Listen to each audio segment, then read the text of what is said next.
right, we're in Martinez, California, my hometown. I was born here and finished up some work and been here about a month. And I'm all done, but before I leave the area today, I want to go take the day. We're going to check out John Muir's house. If you don't know who John Muir is, M-U-I-R, you should. If you like the woods, national parks, nature, he's a fundamental activist and really the founder of the national park system. So we're going to go check it out. We're going to see his homestead, which is still here, and it's now a state park right in Martinez. So here we go. Stay in the left 3 lanes. Yes.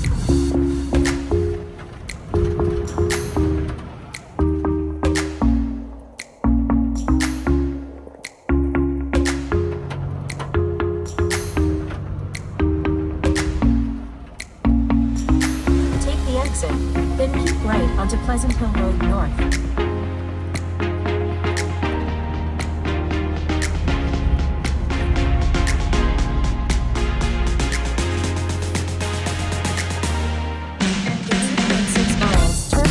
Pleasant Hill Road.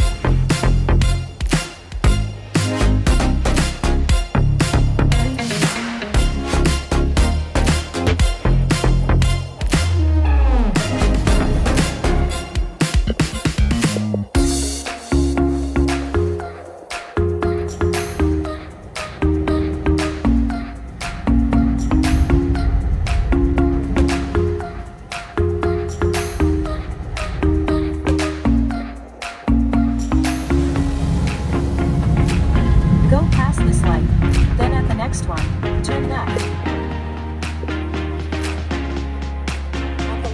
Turn left. Then the destination is on the right.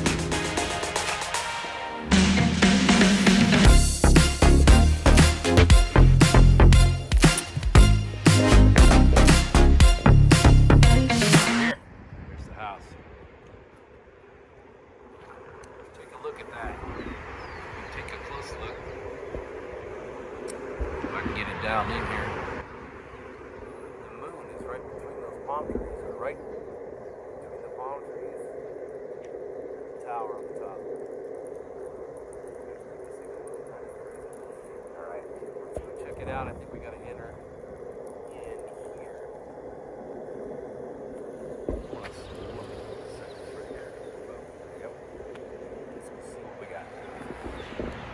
So it's a National Historic Site, not a state.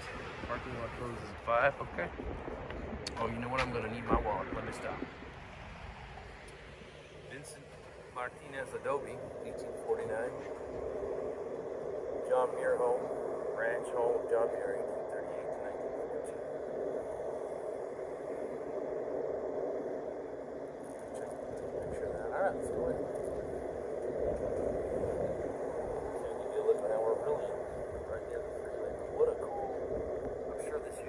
Out of town. There was no town around here. Alright.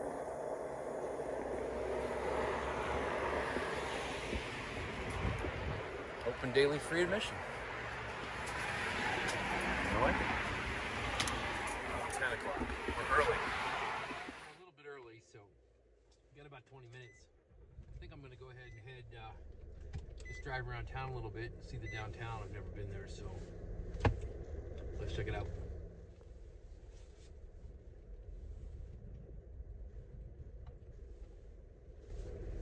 My understanding is that, and I'm sure we'll get more info as we see the place, but John Muir, I think, was born in Wisconsin, if I'm not mistaken, and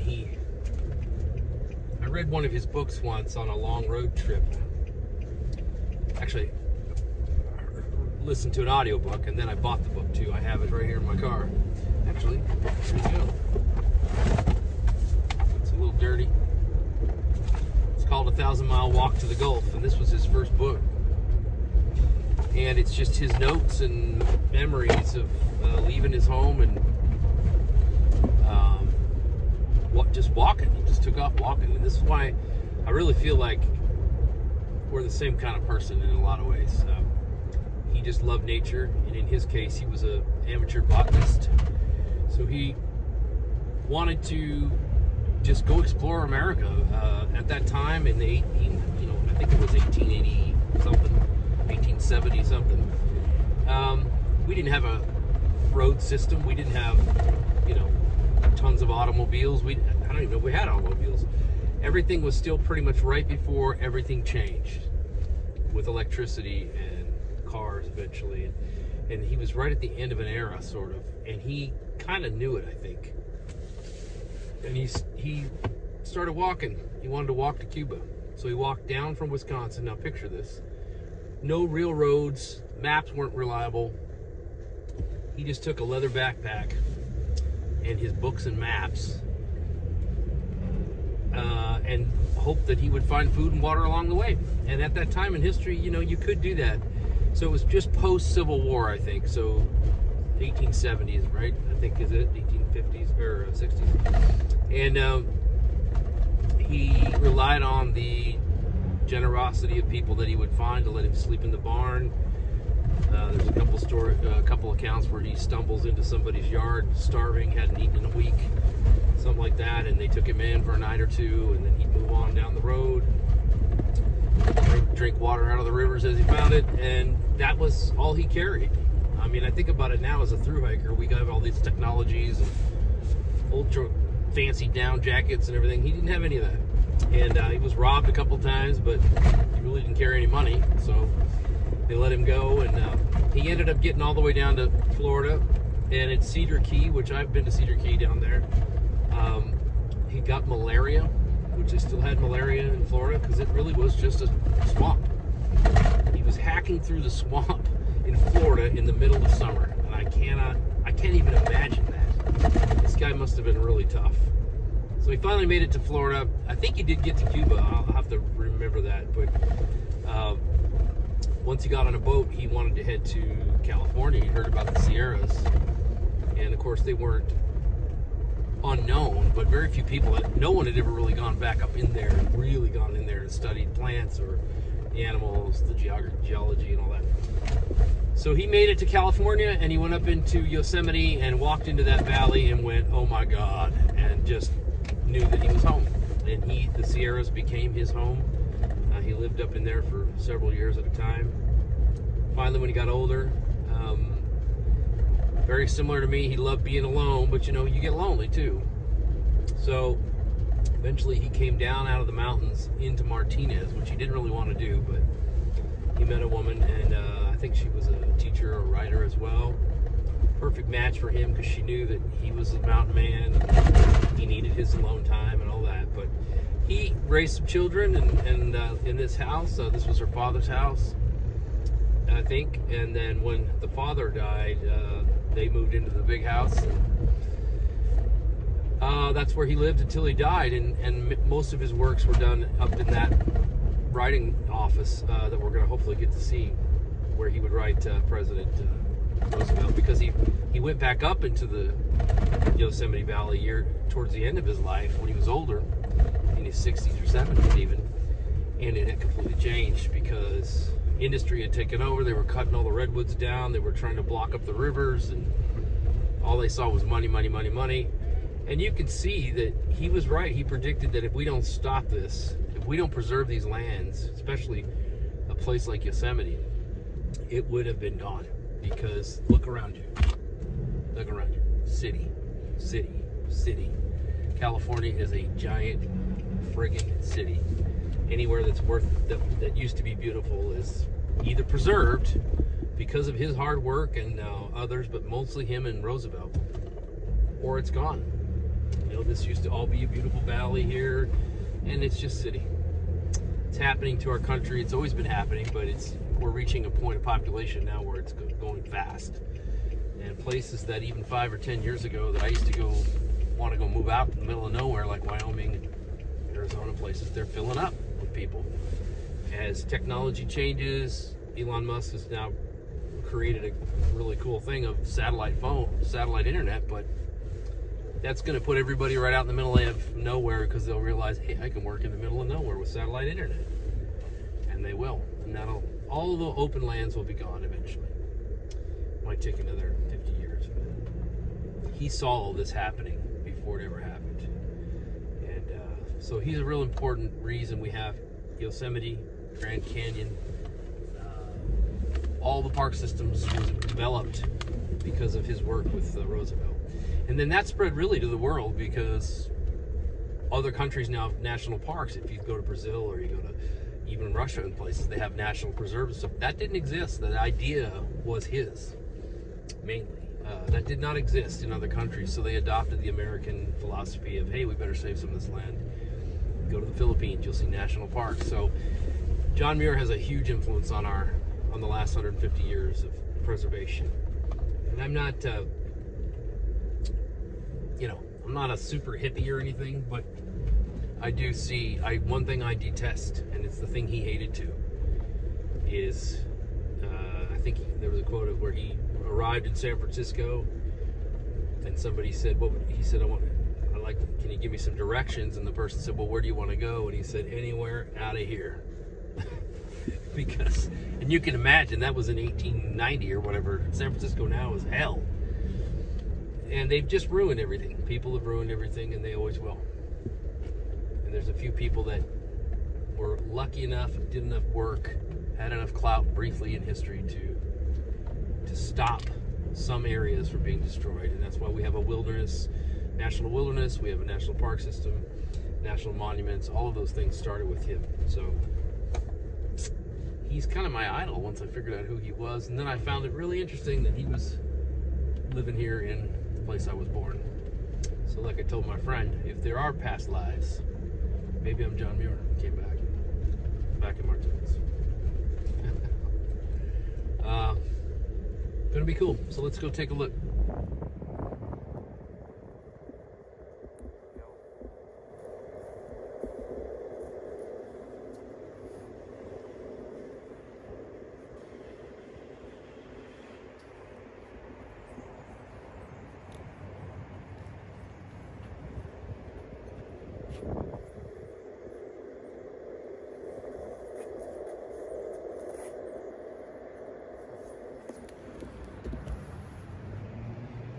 Most important Americans.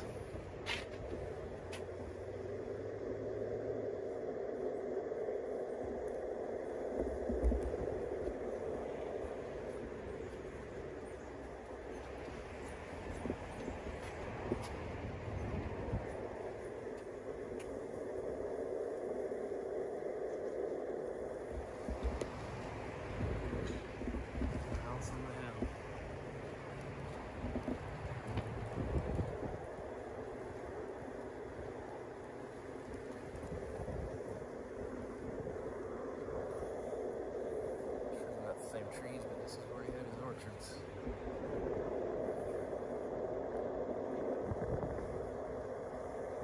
Weird feeling to know that you're walking in the same front yard as John Muir.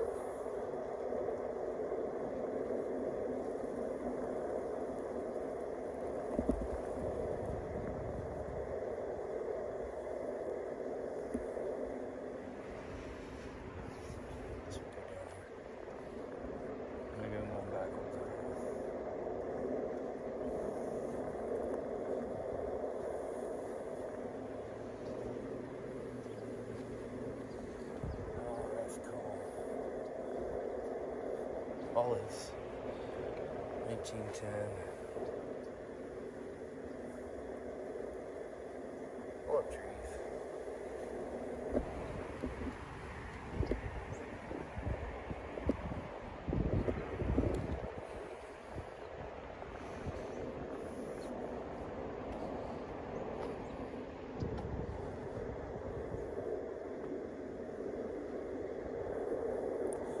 This I want to see. This is the sequoia that John Muir brought down from the Sierras. A seedling. The girl at the counter said he wrapped in a little wet handkerchief. Planted this tree 100 years ago, 100 and whatever years ago. They say it's dying. It's not the right climate down here. Not enough water. But this is the tree.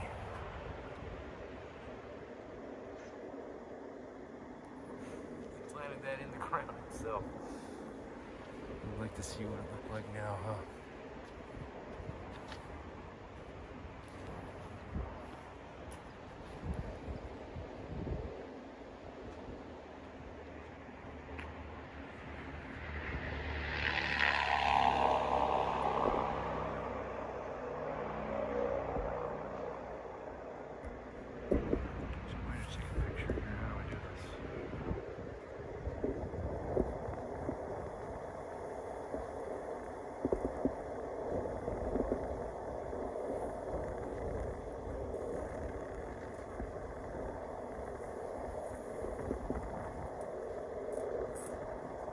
Carriage house.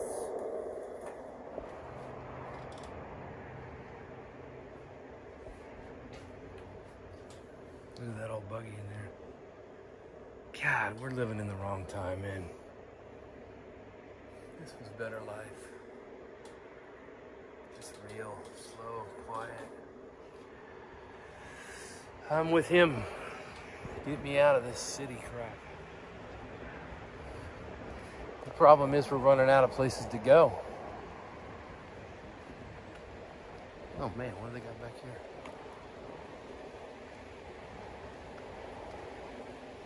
Morning, fellas.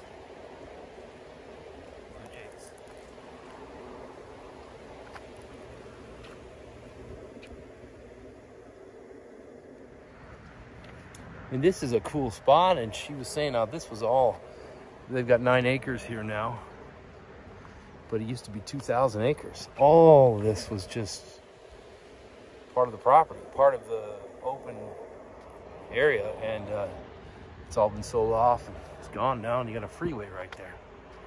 I mean, he would be sickened to see this.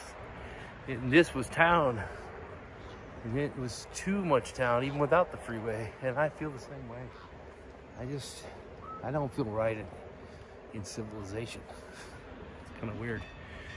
Just don't. The problem is I'm not living in 1865. I'm living now, and there's nowhere to go to get out of this stuff anymore. It's just really disgusting to me, really sad. Thinking about relocating to a part of the world that doesn't have anybody. I don't know where that would be. Siberia, maybe? Sounds good to me. Russians. I have a feeling the people in Siberia are awesome. It's the stupid government, as always. Alright, I'm going in here. I get tired of this gimbal screwing up on me. Sorry about that. Look at that. It's amazing. I come back down and take some pictures. I'm just gonna keep filming, walking on through, guys. Here we go.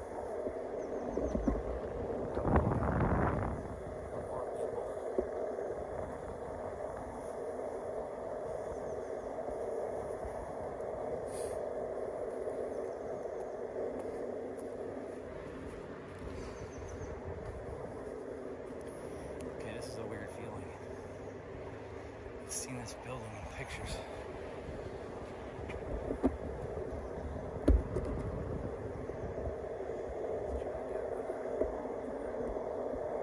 Palm trees, too. I don't know what those are.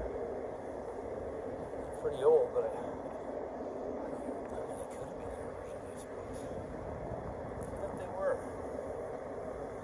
Huh.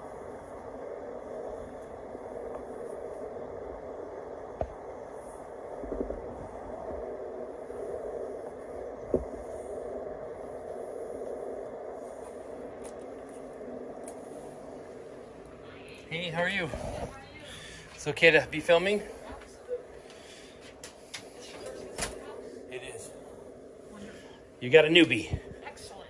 So a couple of things I'd like to point out. The furniture is not original to the house. Okay. Time period. It would have looked very similar to Okay. this when he lived Yeah, here. she said that most of it's had to be, the desk is still real and something else. Yes. Yeah. Yes. So upstairs, right above this parlor, is what he called his scribble den. Okay. An office where he did most of his writing. The desk under the window is the original writing desk. That's cool. The other original in the kitchen is a stove made of cast iron, Okay. burned coal and wood. That's original to the house. Awesome. And there's a stone table in the kitchen they use for prepping food. That's original. Wow. House was built in 1883 Okay. as the retirement home for Muir's in-laws. Right. The So doctor. father-in-law dies in 1890. Mother-in-law's here by herself. Big house for one It's person. a big house. So that's when she invites Muir, her daughter, and the granddaughters to move in with her. Okay. So Muir gets in the house in 1890. He's here until he dies in 1914. Okay. So he spends the last 24 years of his life in this house. Wow. So it's easy to see what was the in-laws' influence. Marble fireplaces, Yeah, the chandeliers, Italian kind of look. right? Whereas for Muir, on the other hand, he took more planning. Mountainous. So after, Wow. after the 1906 earthquake, this fireplace was damaged, so he has it replaced. Plain brick, built really big so he could burn logs in there like a campfire. Which Makes sense. That cracks me. Yeah. Yeah. So you can tell the difference of what was Muir's doing and what was the in-laws doing. Yeah. One side's Italy, one side's Isn't that funny? Yosemite. So please wander around, take a look. You got first floor, second floor, the bedrooms. Okay. Third floor will lead you to the attic. From the attic, there's stairs that take you to the top of the bell tower. The little tower up there. Gorgeous views. Oh, wow. Gorgeous. And the stairs that take you to the bell tower on the right-hand side, you can see the rope. You pull that, it rings the bell. Is this? Do you know what this house was worth when it was built? Oh gosh, let's see. Because I mean, it must have been a lot of money even in the day. 1883. Yeah. They had indoor plumbing and hot and cold running Yeah, water. so this- it shows you how wealthy the they doctor were. was So wealthy. the whole thing cost, it was 10,000 square feet. It cost them about $20,000. Yeah. Think about 1883. That'd be a lot That's of a money. lot of money. But it showed that they had the money, obviously. Yeah. But yes, it would have been a lot of money. And was it just the 9 acres they have now, or was there bigger? No, the father-in-law ran a fruit ranch. Right. At one time, they had up to 2,600 That's what I acres thought. of land. Right now, the national park has this 9 acres. Right. It's all been sold off. Yeah, even before Muir died, they were selling off pieces of property. Sure. I mean, that's a lot of land to take care of. Yeah. But can you imagine being? I'm sure there was nothing out here at the time. Oh, no, there would have been They were way out of town. nothing out here. That would be awesome. Yeah, wouldn't that be great? He would be sick to see what it looks like with a freeway running through there. I was just thinking that coming up the hill, like this is the same probably, but everything's changed so much. Oh, yeah. Let me see if there's a photograph in here. There was. To give you an idea. Yeah, to give you an idea. Okay, so here's the house we're in. Oh yeah, So, that's what I Isn't that pictured. just gorgeous? Oh my gosh. Shows the kids are like, well, where's the 7-Eleven across the street? Like, no 7-Eleven. They ruined it. Isn't that beautiful? Yeah, I agree. They ruined it. Isn't that great? I mean, Yes. God, that'd be awesome to see it like that. We live in the wrong time. We live Hey, in the wrong time. I'm not going to doubt the street that at all. So I was born in Martinez, You were okay. and then when I was about 10, my dad, we moved to North Idaho, Coeur d'Alene area. Coeur d'Alene, yeah. And so at that time, even so, just between then and now, it's changed. But there was nobody out there, and my dad was kind of like this. Let's get out. I can't take the city, which I am exactly like that. Probably because I grew up there Sure. with horses and trees. And, Oh, awesome. so I spent the last 20 years in Florida, and I'm out here from Florida visiting. My mom lives in Ventura now, and I drove out to go. Long story short, is about 6 or 7 years ago, after doing a variety of things, raising a family and all that, I just got this memory, like, man, I need to go hike. I need to hike. I'm kind of missing the mountains. I'm missing something. Okay. Started hiking around Florida. Florida has some decent little forests here and there, but it's a swamp basically. And I gradually started realizing I need to get back out west a little more, and started hiking more. So I started doing through hikes and things like that. Awesome. So this winter, I usually am off in the winter. I'm an property adjuster. Okay. So I usually do hurricanes and tropical storm damage, but I was out in Ventura. I hiked the Gila Wilderness. You ever heard of the Gila? Gorgeous in New Mexico. Anyway, I'm always driving around the country going, I'm in the wrong time. Because even where I grew up is now city. People pushing back in there and all the houses rip every prairie up. And I'm like, man. And then I stumbled across him about 6 years ago. Wow. I've heard the name, but Sure. on a road trip, I thought, I'm going to read this, who's John Muir, you know? And I went, wow, I really felt connection to him. Because Martinez, California, the Sierras, where I remember going to, the mountains and the redwoods and stuff as a kid. And so I was driving through here the other day, doing a claim in Martinez. I'd never been to my birth town. I was like, and I saw the sign coming right through here, and I just thought, I got to come back. So I'm done with my work, and so today is my day to come and see the house. Oh, I'm so glad you did. You know? And it's really interesting how there are people, you know, that have that spirit. I mean, I love his comment about I arrived in San Francisco and I asked the guy, how do I get out of here? You know, and that's exactly how I feel. It's really interesting. Because People, Martinez is now like 36,000 people, and that's too many for me. Yeah. Because I've been in Martinez now, let's see, I bought my house in 94. So and it's changed since then. Years, just in the time I've been here. Yes. It's changed. Well, I mean, it's just going to keep changing. I mean, yes, it is. But thankfully we have this. Mm-hmm. You know, In some of the national parks. Yes. Period. I mean, he was a big part for that. So, yeah, no, he was a big part of it. Yeah. So yeah, thanks to him, we have some things. We have some things. Yeah. If you ever get a chance to see an actual wilderness that's still there, is the Gila up in New Mexico. New Mexico. Okay. So Silver City is the little town, and then right around there is the national. Since it's a national wilderness, you can't drive in there. You only can walk or a horse. That's it. Interesting. And I think it was the first one Roosevelt ever dedicated. Wow.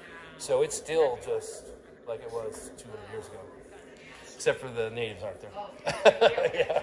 Oh, good. Good to know. Thank you. You got it. All right. So. Please wander around. Okay. Let me know. My name's Mary. If you have any questions, I'll be right here. Thank you, Mary. You bet.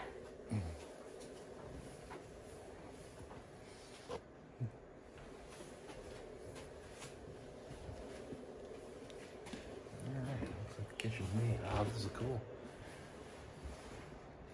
Even the quality of the workmanship was just always better.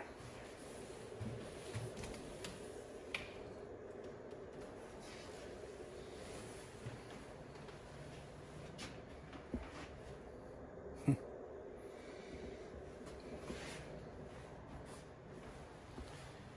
not going to focus on too much of I just kind of want to see the upstairs.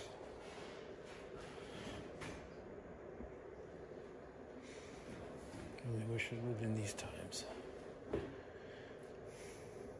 Is that her? I think somebody working the orchards. Hello there.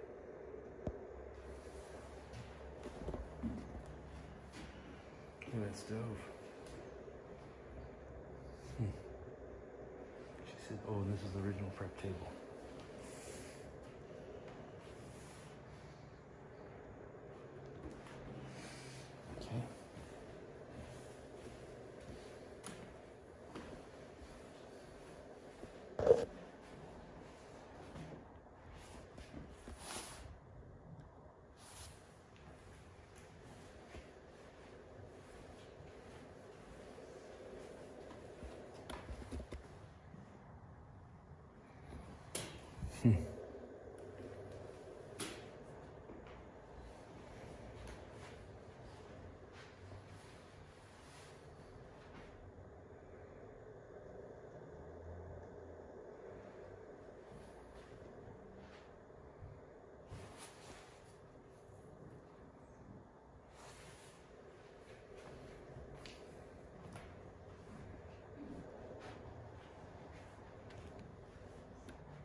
You're right. He just wanted to put logs in there. Yeah, isn't that something? I even the quality of the houses were better. You know, Absolutely. everything was better. I mean, it's still standing 100 and something years later. It's amazing. Yeah, it is amazing.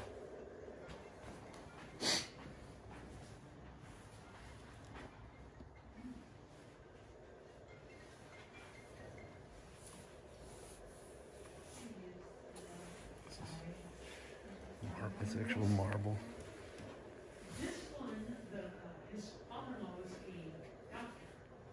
By the time the house was built, this is retirement home, but they think that he may have used that, maybe he still saw some patients. So I think it could be like a waiting room. And this one, I'm guessing, like they do now, is they have plants out there, so it's probably like solarium. It's really pretty, because the morning sun will come up this way. So I can imagine being up there in the morning. Right upstairs. Wow, look at this study. Just want to look at this again. I will go berserk in here.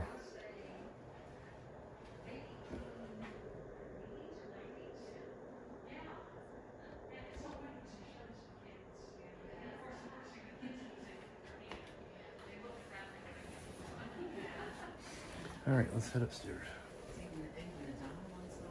Right. Oh yeah, the dial ones, they have no idea what to do with. Yes, true. All right, we'll head upstairs.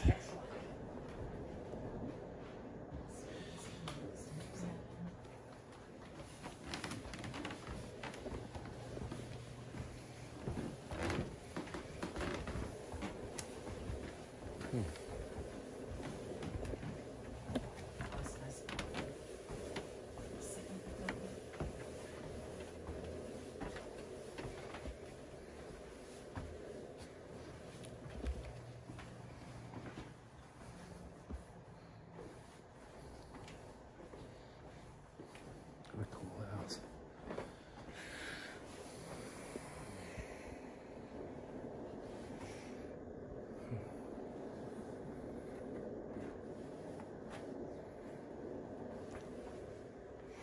Big house.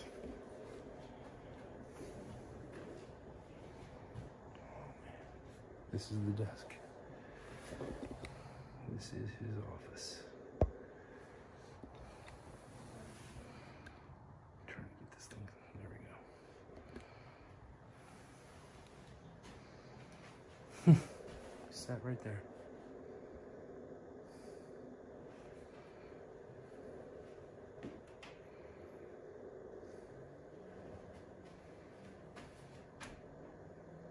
Many times. You need to get up.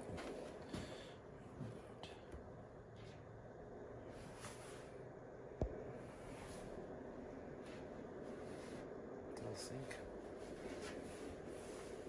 This is a really nice house. Yeah.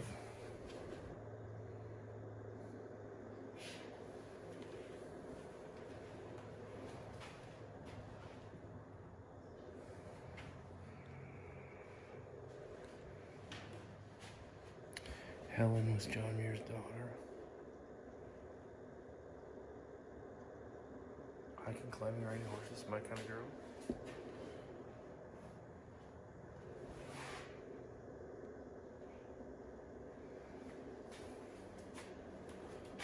Wanda.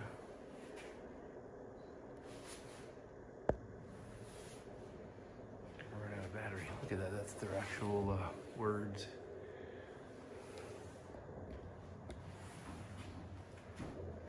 Actual handwriting. Sorry, I'm trying to get this thing. There we go.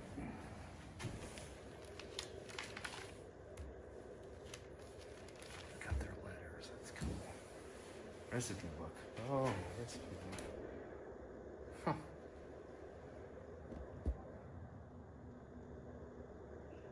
That's crazy.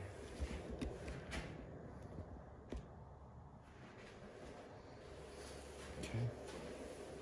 We're gonna run out of a phone battery here.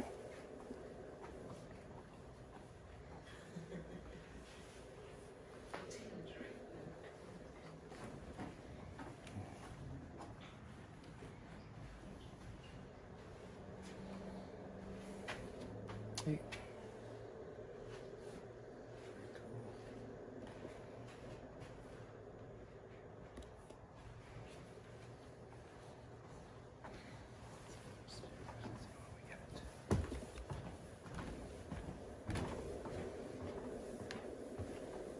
This is the attic. Oh, jeez. Oh my God. This is freaking cool. I would make this into a giant studio. Oh, it smells like cedar. What a... Look at this. Father of National Parks. He would have never known what was going to happen in this house. Look at that. That's a great picture right there.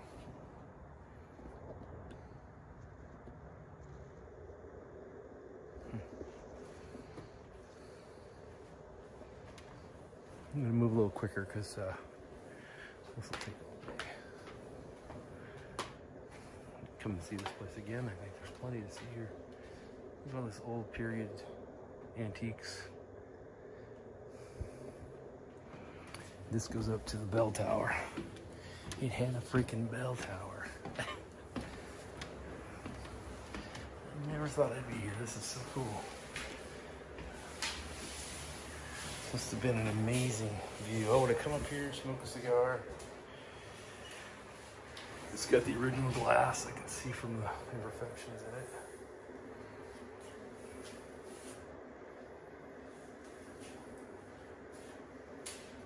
We got a bell. I'm not gonna ring it. She said I could, but I'm not gonna. Well, this is John Muir's place. Real shake roof.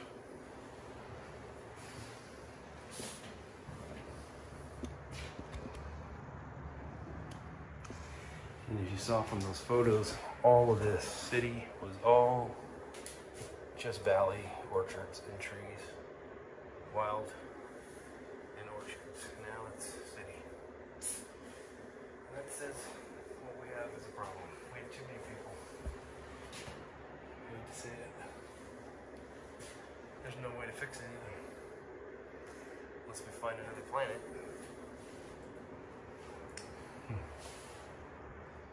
Guys, I'm gonna sign out. This has been a really cool stop. I